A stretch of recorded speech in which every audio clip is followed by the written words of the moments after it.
friends, in this video, let's talk about which coffee is the healthiest. The answer you will see is not simply based on aroma or superior taste. How the bean is roasted, what you put in your coffee, and whether you drink it filtered or instant can all change the health benefits and risks to drinking coffee. Now, in this video, we will explore the health differences between light, medium, and dark roasted beans, and filtered, instant, brewed, and decaffeinated coffee. We will explore when you should drink your coffee. We will talk about the effects of coffee with and without caffeine on your body weight, diabetes and gout risks, cholesterol and iron levels, heartburn, asthma, and liver cancer. And lastly, we will discuss who really shouldn't drink coffee. Globally, hundreds of billions of cups are consumed every year, and some people drink actually pounds of coffee in a year. Now, if you drink that much coffee, it will definitely impact your health. Did you know that coffee is actually from the cherry fruit? That's why lightly roasted have more fruity aroma and are more acidic. Coffee is the second most popular beverage around the world and believed to have started in Ethiopia,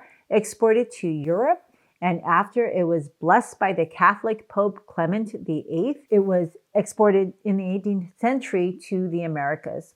Now Brazil is the #1 producer of coffee. And there are basically two types of commercially available coffee: gourmet or instant. 70% of the market is filled with gourmet coffee from the more expensive Coffea Arabica, originally from Ethiopia. It requires milder temperatures and more rain to grow. Nescafe, the first global instant coffee sensation, actually supplied the U.S. military with instant coffee discs during World War II. And instant coffee and blends are made from the less expensive Coffea Canephora Robusta, which occupies 30% of the world's market. Now, all coffee beans are roasted to bring out the flavor and aroma, and there are basically 4 different types of roasts. #1 is light roast, which retains the most of its original fruity flavor, as well as its nutrients and acidity. #2 is medium roast. It's heated to get the first crack, and this is a little bit acidic. #3 is medium dark roast, where it gets a second crack, which releases some oil from the seed. And for health purposes, medium roast and medium dark roast are pretty much the same. And #4, dark roast. This spends a longer time on heat and thus has the most oil release, and at the same time, the least amount of nutrients is retained in dark roasted beans. Now, there are several ways people drink coffee. First, all coffee beans are grounded, and it's best to grind the coffee within 2 weeks of consumption to maintain its freshness. Now, if your coffee tastes bitter, it may be that the grind is too fine, and if it tastes too flat, the grind may be too coarse. It is recommended you put 1 to 2 tablespoons of coffee ground for every 6 ounces of water, and of course, you can adjust that to taste. Now, the brewing method can take 12 hours like a cold brew or 20 seconds like espresso. Hot water will extract more flavor from the bean. Typical coffee machines take about 5 minutes to make a cup versus a manual French press that can take 2 to 4 minutes. Now, if you want more flavor, use hotter water and longer brewing time. But be careful not to burn yourself. Now, when should you drink coffee? Most people drink their coffee when they wake up because they need to wake up. But if that's the case, it's best not to drink coffee immediately after waking up so that you don't get the crash when the caffeine wears out. Wait about an hour and a half after you wake up. Now, this is because caffeine blocks a sleepy neurochemical called adenosine from landing on its receptors. And it takes your body at least an hour to clear adenosine out of your system. And caffeine can inhibit this natural clearance. Now, many people drink coffee with their meals or after meals. And if you're iron deficient, that's probably not a good idea because coffee can reduce the absorption of iron from your food by 39%. And this effect can even occur an hour after you eat. And this is probably because it takes at least 2 hours to clear food in your stomach. So it's best to drink coffee an hour before eating to prevent this iron inhibition. Now, iron is a double-edged sword. High iron levels increase the risk of diabetes and gout. And it just so happens that coffee drinkers have a lower risk of diabetes and gout. And maybe it's because it lowers iron absorption. Now, if you use coffee to wake up in the morning, that is the effect of caffeine. Darker roasted beans simply have less caffeine because roasting removes the caffeine. Robusta coffee beans actually have twice as much caffeine than Arabica beans. So instant and blended have more caffeine than gourmet. Have you ever wondered why plants even make caffeine? Caffeine is actually a natural pesticide for the plant, a part of its own chemical weapons against all things trying to eat it since it is literally stuck. Caffeine is antibacterial, antifungal, and can actually sterilize the insects that eat it and deter competing plants in the soil. Unfortunately, coffee plants ultimately die from their own buildup of caffeine. When you drink a cup of coffee, 90% of the caffeine enters your bloodstream from your stomach within 20 to 40 minutes. Depending on your biology, caffeine can remain as high in your body for 3 hours to 10 hours.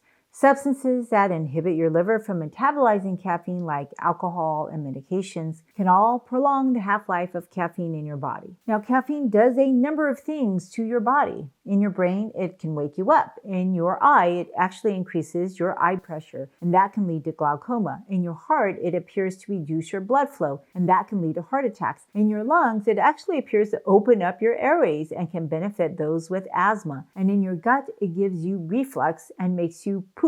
And by the way, in your bladder, it makes you pee. Long-term use of coffee can even affect how your blood clots. Now, coffee isn't the only bean with caffeine. Caffeine is a natural stimulant found in 60 different plants, including coca, tea, cola nuts, and yerba mate. Now, I'm sure you've tasted coffee, coca, and tea, and you've probably also tasted the cola nut, as it's used to flavor Coca-Cola beverages. Coffee has been shown to reduce inflammation. It has over 1,000 ingredients, including antioxidants like polyphenols that are very anti-inflammatory. However, dark roasted coffees may have very little polyphenols like chlorogenic acid. That can be reduced by 90% from the roasting, and the range is quite varied depending on how much they roasted. So Starbucks had 7 milligrams of chlorogenic acid in their coffee, while other brands had 157 milligrams.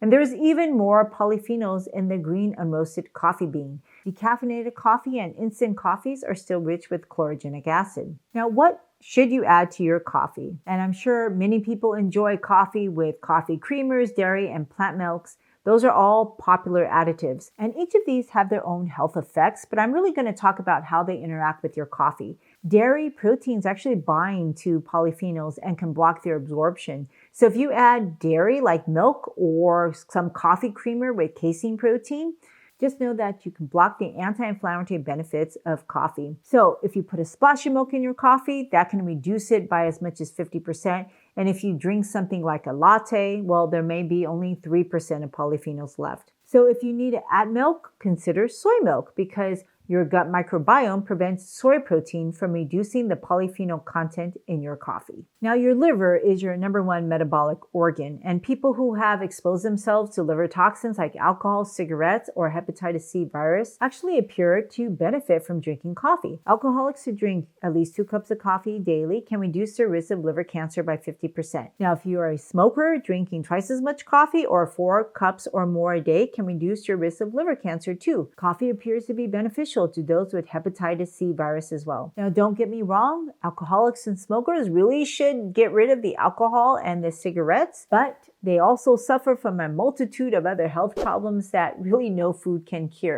The greatest benefit is to not expose yourself to these toxins. However, I can't deny that drinking coffee has been shown to reduce oxidative DNA damage, increase the death of virus-infected cells, and reduce fibrosis, which together all decrease the risk of liver cancer. Coffee is known to help people reduce weight, and it's not just because of the caffeine. Now, which coffee has the best results? Well, for folks who are already overweight, drinking 2 cups of dark roasted coffee daily seems to help them lose about 6 pounds in a month. But this didn't happen when they drank medium roasted coffees. Now, I mentioned that coffee can inhibit blood flow. Well, coffee also has been known for decades to increase cholesterol by 10% because it contains fats called cafestol and colwiol. The best way to avoid elevated cholesterol is to make sure all the coffee grit is filtered through paper. And just by paper filtering your coffee, you eliminate 90% of the cafestrol from any type of coffee. Now, lighter and medium roasted coffees actually have twice as much cholesterol raising fats as dark roasted coffees. So non-paper filtered coffees like boiled French press and Turkish coffees and even espresso can all elevate your cholesterol. Percolated and instant coffees both have pretty low effects on cholesterol even without the paper filter.